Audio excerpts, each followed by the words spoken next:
Is this real life, or is this just fantasy? My ludicrous sense of humor. It's fantasy.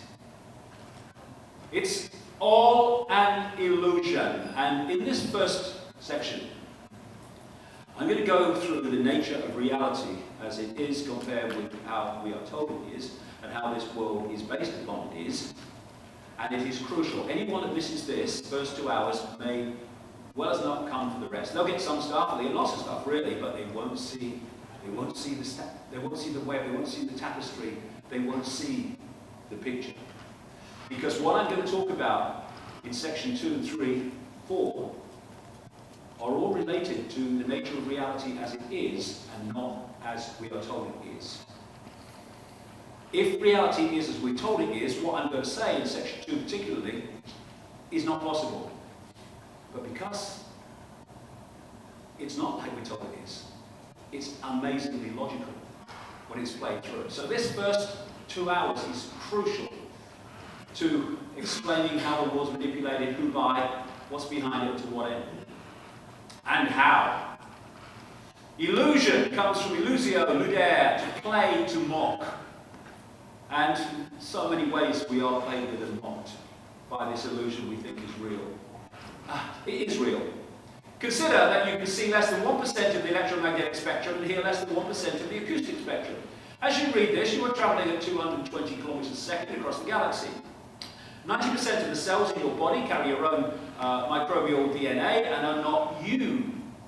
The atoms in your body are 99.999% empty space, and none of them are the ones you were born with. Human beings have 46 chromosomes, 2 less than a potato.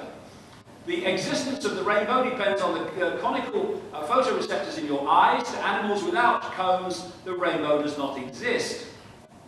So you don't just look at the rainbow, you create it. This is pretty amazing, especially considering that all the beautiful colours you see represent less than 1% of the electromagnetic spectrum.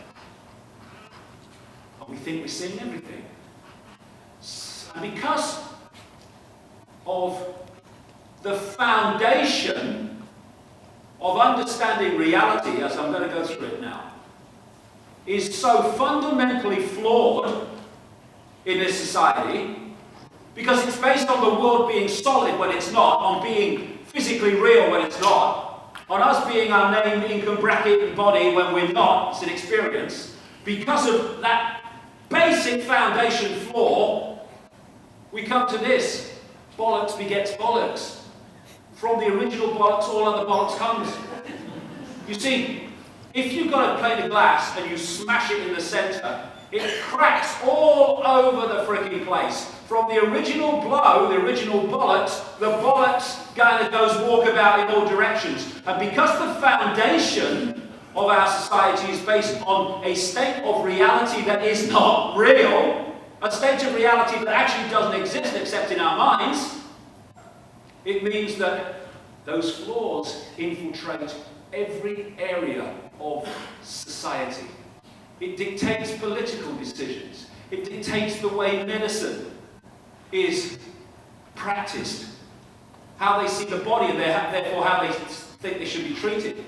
Its academia is completely flawed because it's based on a totally false sense of reality. Same with science. Bollocks begets bollocks. Says so much. Here we go, establishment, science, education and media, the bamboozle. And so you go through the education system and that's giving you this version of reality. And it's the bamboozle. Nikola Tesla, one of the great scientists, in fact probably one of the great scientists of the 20th century. All electricity systems, radar, never fly Marconi, he stole it, proved it in the Supreme Court of the United States. All these things were created by him and he got no credit for it because they were stolen. He said, the day science begins to study non-physical phenomenon, it will make more progress in a decade than all the previous centuries of our existence. Because physical phenomena means boom! Reality is merely illusion, Einstein said, albeit a persistent one. And the reason it's persistent is because we live in a virtual reality universe. It's funny because I've been saying this, too much laughter, over the last 20 years, and now mainstream, cutting-edge mainstream scientific studies are coming to the same conclusion, as I'll get into, that this is some kind of virtual reality universe. And once it's a virtual reality, anything becomes possible. Whereas in a it's all physical made reality, virtually everything is impossible. Is it such a stretch when you see the way that video games, virtual reality video games, are now getting so close to the reality that we're experiencing?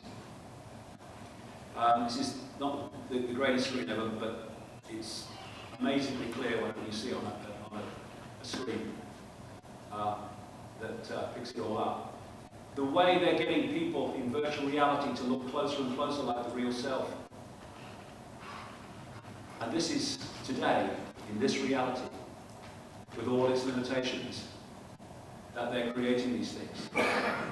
They're putting virtual reality technology into places like burns units so that they can play another reality to the patient while they're changing burns tissue and bandages.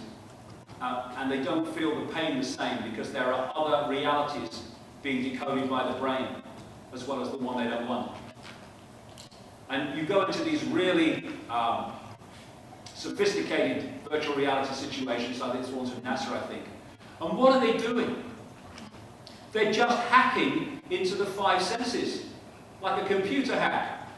That's hacking into the sight sense, that's hacking into the feel sense, etc. And these things, when you see people on them, you see how real they look to people who are playing them. That's this reality.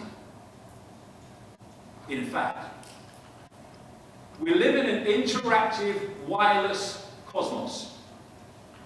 If they had wireless internet here, I don't know if they do, but if they did, where is it? Where is it? I can't see it. No one can see it. But if I tune that computer to that wireless internet, out of the unseen would be decoded a whole worldwide reality able to be picked up anywhere in the world that has Wi-Fi. And that's what the brain and the genetic system and the DNA, which is a receiver-transmitter, is doing.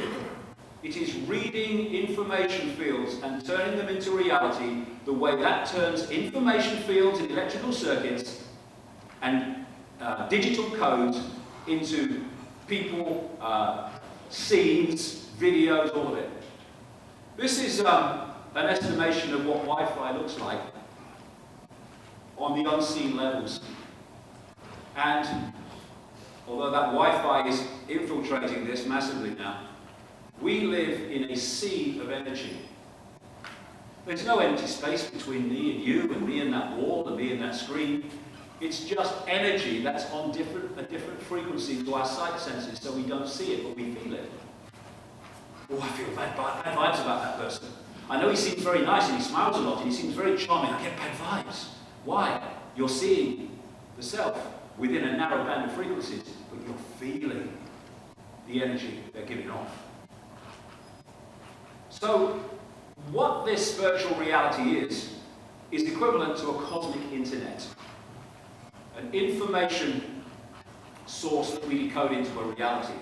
And because animals don't read the paper and watch EastEnders and the news, and go to school, they are very much more sensitive to these fields than we are. And that's why they can pick up earthquakes before they happen. That's why they can sense things and get out of a place when humans are saying, where's the elephants going? Because they're picking up this field, this unified field of information. What is the internet? People would say it's pictures and moving pictures, and it's graphics and it's text and it's all that stuff. Yes, it is, but only on the screen. The only place the internet takes that form. In every other form, it's electronic circuits and gadgetry and all the rest of it. It's information. What is television? Well, it's programs on the screen and people moving. Only on the screen is television in that form. Everywhere else, it's electronic circuits, digital technology, and in analog, it is frequency fields. Everything's frequency fields at the end. And the idea of the few, I'll get into them in the second part, the idea of the few dictating the many over thousands of years of human history has been to disconnect mind from consciousness. To isolate that which is perceiving through the five senses from that which is the true infinite self. They should be in communication. That's the idea. What a different world it would be if they weren't. The idea is to isolate it. Because once you've isolated mind from the greater consciousness, instead of getting inspiration from that direction, you've got to look out into the world, not that we're actually doing that, as I'll come to, but look out into the world and get a fix on who you are, where you are, and the nature of reality. Because there's no other source. That's gone silent. And what's coming back? Education, media, politics, science, medicine. We've all been through the same program.